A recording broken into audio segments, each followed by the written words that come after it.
அனைத்து மாணவர்களுக்கும் வணக்கம். நம்ம இந்த வீடியோவில் வந்து பார்த்தீங்கன்னா டிஎன்பிஎஸ்சி குரூப் 2 குரூப் 2A நீங்கள் வந்து ரொம்ப சூப்பராக படிச்சுட்டு இருப்பீங்கன்னு நினைக்கிறேன்.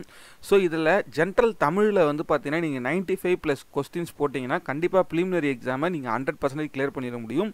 ஸோ அதுக்கு நம்ம என்னென்ன பண்ணணும்? ஸோ ஸ்கூல் புக்கை வந்து நம்ம ஃபுல்லாக படித்தா 95 எடுத்துடலாமா சார்? நம்ம வந்து பார்த்தீங்கன்னா ஷார்ட்டாக வந்து இருக்க டைமுக்குள்ளே நம்ம எப்படி 95+ கொஸ்டின்ஸ் எப்படி போடுறது? ஸோ இதை பற்றி தான் நம்ம தெளிவாக பார்க்க போகிறோம். ஏன்னா நீங்கள் தமிழில் வந்து 95 போட்டாலே உங்கள் வெற்றி வந்து பார்த்தீங்கன்னா ஆல்மோஸ்ட் 90% கன்ஃபார்ம் தான். என்ன ரீசன்னா வந்து பார்த்தீங்கன்னா நீங்கள் தமிழில் எடுக்கக்கூடிய ஒரு மார்க்குமே வந்து பார்த்தீங்கன்னா உங்களுடைய கட் ஆஃபை வந்து நல்லா உயர்த்தும். ஸோ அதுவும் 10th லெவல் குவாலிஃபிகேஷனில் தான் கேட்க போகிறாங்க ஜென்ரல் தமிழ். ஜென்ரல் ஸ்டடீஸை பொறுத்தளவுக்கு நீங்கள் என்ன கேட்க போகிறாங்க, எப்படி கேட்க போகிறாங்கன்னு நமக்கு தெரியாது. பட் ஜென்ரல் தமிழில் நீங்கள் 100 out of 100 ஃபோக்கஸ் பண்ணி படிக்கிறதுக்கு என்ன மாதிரி படிக்கணும்? ஸோ மொத்தம் ஒரு 3 ஸ்ட்ராட்டஜி ஃபாலோ பண்ணி படிங்க. ஏன்னா 100 கொஸ்டின்ஸ் இருக்குது. நம்ம வந்து பகுதி ஆ இ. ஸோ முதல் வந்து part A, part B, part C, மொத்தம் 3 பகுதிகள் இருக்குது. ஸோ இந்த 3 பகுதிகள்லையும் ஒரு ஆவரேஜாக 33 கொஸ்டின்ஸ் வருதுன்னு வச்சுக்கோங்களேன். நீங்கள் ஸ்கூல் புக்கை எடுத்து வச்சு படிக்கிறது வந்து பார்த்தீங்கன்னா ஸ்டார்டிங் பிகினர் பண்ணக்கூடிய விஷயம். அதாவது வந்து பார்த்தீங்கன்னா ஸ்டார்டிங்கில் இப்போ தான் படிக்க ஸ்டார்ட் பண்ணுறேன் சார், எனக்கு டிஎன்பிஎஸ்சி பற்றி எதுவுமே தெரியாது, இப்போ தான் ஃபஸ்ட் அட்டம்ப்ட்னா அவங்க வந்து ஸ்கூல் புக்கை படிக்கிறது ரொம்ப ரொம்ப யூஸ்ஃபுல். பட் வந்து நீங்கள் எல்லாமே கம்ப்ளீட் பண்ணிட்டேன், நான் 4-5 வாட்டி டிஎன்பிஎஸ்சி எக்ஸாம் அட்டன் பண்ணிவிட்டேன், ஒரு 5 இயர்ஸ் மேலே டிஎன்பிஎஸ்சி படிச்சுட்டு இருக்கேன்னா நீங்கள் ஸ்கூல் புக்கை கையே வைக்காதீங்க.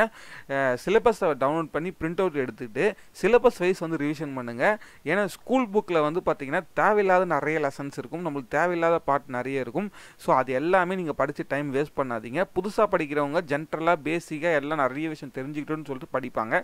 நீங்கள் ஒரு டைம் ஸ்கூல் புக்கை நல்லா ரீட் பண்ணி உங்களுக்கு ஓரளவுக்கு தெரியுதுன்னா நீங்கள் புக்கை படிக்காதீங்க. ரிவிஷன் பண்ணுறது ரொம்ப ரொம்ப இம்பார்ட்டன்ட். எஸ்பெஷலி வந்து பார்த்தீங்கன்னா எக்ஸாம் பிஃபோர் டே வந்து பார்த்தீங்கன்னா நீங்கள் ரிவிஷன் பண்ணணும். தமிழை பொறுத்த அளவுக்கு வந்து பார்த்தீங்கன்னா நீங்கள் எக்ஸாமுக்கு வந்து ஒரு 2-3 நாளுக்கு முன்னாடி எந்த அளவுக்கு நீங்கள் ரிவிஷன் பண்ணுறீங்களோ அதுதான் நீங்கள் தவறு இல்லாமல் நீங்கள் ஆன்சர் பண்ணுறதுக்கு ரொம்ப ரொம்ப ஹெல்ப்ஃபுல்லாக இருக்கும். ஏன்னா வந்து பார்த்தீங்கன்னா நீங்கள் சின்ன தவறுகள் கன்ஃபியூஷன் வரும். அங்கே வந்து வினை தொகையா, வினை முற்றா, இது வினையாளானின் பெயரா, இந்த மாதிரி வினை அச்சமா, இந்த மாதிரி சின்ன சின்ன மிஸ்டேக் வந்து பார்த்தீங்கன்னா தவறுகள் நடக்கிறதுக்கான வாய்ப்பு இருக்குது. இப்படி தான் வந்து பார்த்தீங்கன்னா மார்க்கை குறைச்சி விட்ரும். ஸோ நல்லா படிச்சிருப்பீங்க, பட் ஒரு சின்ன சின்ன கன்ஃபியூஷன்ஸ்லாம் மார்க்கை குறைச்சி விட்ருவீங்க. ஸோ அதால் கண்டிப்பாக சிலபஸை டவுன்லோட் பண்ணிக்கிட்டு நீங்கள் ஸ்கூல் புக்கை கம்ப்ளீட் பண்ணவங்க சிலபஸை டவுன்லோட் பண்ணி சிலபஸ் வைஸ் படிங்க. இப்போது பொருத்துதல்னு இருக்குன்னா இந்த பொருத்துதலில் வந்து பார்த்தீங்கன்னா உங்களுக்கு வந்து 6th-லேருந்து 12th வரைக்கும் இருக்கும். ஸோ அந்த கண்டென்ட் எல்லாத்தையுமே இது கீழே கொண்டு வாங்க. அதாவது ஒரு டாபிக் எடுத்துக்கிட்டு ஒரு A4 ஷீட்டை எடுத்துருங்க. ஸோ அந்த A4 ஷீட்டில் இந்த டாபிக் ரிலேட்டடாக என்னென்னலாம் எழுத முடியுமோ அது எல்லாத்தையுமே எழுதிடுங்க.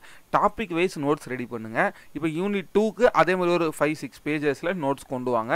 அதே மாதிரி நீங்கள் 6th-லேருந்து 10th வரைக்கும் இருக்கக்கூடிய பிரித்து எழுதுக எல்லாத்தையுமே தனியாக ஷார்ட் அவுட் பண்ணி எடுங்க. ஸோ அப்போ தான் ஈஸியாக இருக்கும். அதே மாதிரி தான் எதிர்ச்சொல், இதில் இருக்கக்கூடிய ஒரு டாப்பிக்குமே இப்போ 21 டாபிக் இருக்குது. ஸோ இந்த 21 டாப்பிக்குமே உங்களுக்கு தனித்தனியாக வந்து சிலபஸ் வைஸ் மெட்டீரியல்ஸ் இருக்கணும். அப்போ தான் நீங்கள் ரிவிஷன் பண்ணுறதுக்கு ஈஸியாக இருக்கும். ஏன்னா ஸ்கூல் புக்கை எடுத்து வச்சு நீங்கள் ரிவிஷன் பண்ணவே முடியாது. கண்டிப்பாக லாஸ்ட் டைம் ப்ரிப்பரேஷன் வந்து ரொம்ப ரொம்ப டஃப்பாக இருக்கும். ஸோ அதால் ஒரு டாப்பிக்குமே வந்து பார்த்தீங்கன்னா இப்போ இது சில டாபிக்ஸ் தான் வந்து பார்த்தீங்கன்னா உங்களுக்கு கொஞ்சம் பேஜ் 10-15 பேஜ் போகும். மற்றபடி மற்றது எல்லாமே ஒரு A4லேயே நீங்கள் ஈஸியாக கவர் பண்ணிடலாம்.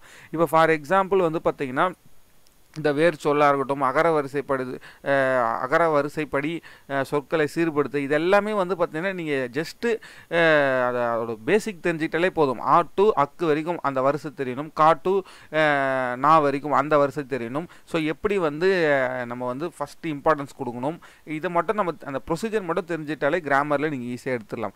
அதே மாதிரி தான் வந்து பார்த்தீங்கன்னா இதில் இருக்கக்கூடிய இந்த 10 டாபிக்ஸ். ஸோ இதில் 10 டாப்பிக்குமே நீங்கள் என்ன பண்ணணும்னா ஃபஸ்ட்டு திருக்குறள் ரிலேட்டடாக இருக்கக்கூடியது எல்லாமே தனியாக எடுங்க. அதே மாதிரி 17 கீழ்கணக்கு நூல்கள், 17 மேல் கணக்கு நூல்கள், இது ரெண்டுமே தனித்தனியாக வந்து பார்த்தீங்கன்னா ஒரு டாப்பிக்காக முதுமொழி காஞ்சி, திருக்கடுகம், இன்னா 40, இனியவை 40, சிறுபஞ்ச மூலம், ஏலாதி, ஔவையார், ஸோ இந்த மாதிரி தனித்தனியாக எடுங்க. ஸோ அப்போ தான் வந்து பார்த்தீங்கன்னா ஈஸியாக படிக்கிறதுக்கு ஈஸியாக இருக்கும். நீங்கள் இதெல்லாம் வந்து பார்த்தீங்கன்னா டேரெக்டாக இந்த 17 கீழ்கணக்கு நூல்கள், 17 மேல் கணக்கு நூல்கள், இது ரெண்டுமே நீங்கள் ஒரு 34 நூலை படிக்கிறதுக்கே வந்து பார்த்தீங்கன்னா கண்டிப்பாக தலை சுற்றி போயிடும். எதுவுமே உங்களுக்கு புரியாது. ஸோ நிறைய கோட்ஸ் எல்லாமே மறந்து போய் அங்கே புறநானூறா, அகநானூறா, நற்றிணையா, குறுந்தொகையா, கலித்தொகையா எதுனே உங்களுக்கு தெரியாமல் தப்பாக தான் ஆன்சர் பண்ணீங்க. ஸோ அதால தான் சொல்கிறேன், நீங்கள் தனித்தனியாக நோட்ஸ் எடுத்து சிலபஸ் வைஸ் படித்தா மட்டுமே வெற்றி உறுதி. நீங்கள் புக்லேயே படிச்சுட்டு இருந்தீங்கன்னா கண்டிப்பாக முடியாது. புதுசாக படிக்கிறவங்க தான் என்ன கண்டென்ட்லாம் இருக்குதுன்னு தெரிஞ்சுக்கிறதுக்காக படிப்பாங்க. ஸோ அதேமாதிரி சிலப்பதிகாரம், பெரிய புராணம், சிற்றிலக்கியம், மனோர்மணியம், அதுக்கப்புறமா வந்து பார்த்தீங்கன்னா நாட்டுப்புற பாடல்கள், சமய முன்னோடிகள், இதில் இருக்கக்கூடிய 10 டாப்பிக்குமே நீங்கள் தனித்தனியாக நீங்கள் வந்து எடுங்க. நம்ம யூடியூப் சேனல்லே வந்து பார்த்தீங்கன்னா நம்ம இதுக்கான ப்ரீவியஸ் இயர் வீடியோஸ் எல்லாத்தையுமே, அதாவது previous year question papers videos நம்ம எல்லாமே ஒரு டாப்பிக்காக அப்லோட் பண்ணலாம். ஓகேங்களா? ஸோ அதுக்கப்புறம் பாரதியார், பாரதிதாசன், நாமக்கல் கவிஞர், பட்டுக்கோட்டை கல்யாண சுந்தரம். ஸோ இதில் வந்து பார்த்தீங்கன்னா உங்களுக்கு ஒரு 21 டாபிக் இருக்கும். ஸோ இந்த 21 டாப்பிக்கும் சிலபஸ் வைஸ் வந்து பார்த்தீங்கன்னா ஒரு டாப்பிக்குக்கும் நம்ம தனித்தனியாக நோட்ஸ் எடுங்க. ஸோ அப்போ தான் வந்து பார்த்தீங்கன்னா உங்களால் வெற்றி வந்து ஈஸியாக வந்து எட்ட முடியும். இல்லைனா வந்து பார்த்தீங்கன்னா ரொம்ப ரொம்ப கடினமாக இருக்கும். ஏன்னா ஒரு டாபிக், இப்போ நூலகத்தை பற்றி நீங்கள் நோட்ஸ் எடுத்துட்டிங்கன்னா இதுலேருந்து ஒரு கொஸ்டின் கன்ஃபார்மாக வரப்போகுது.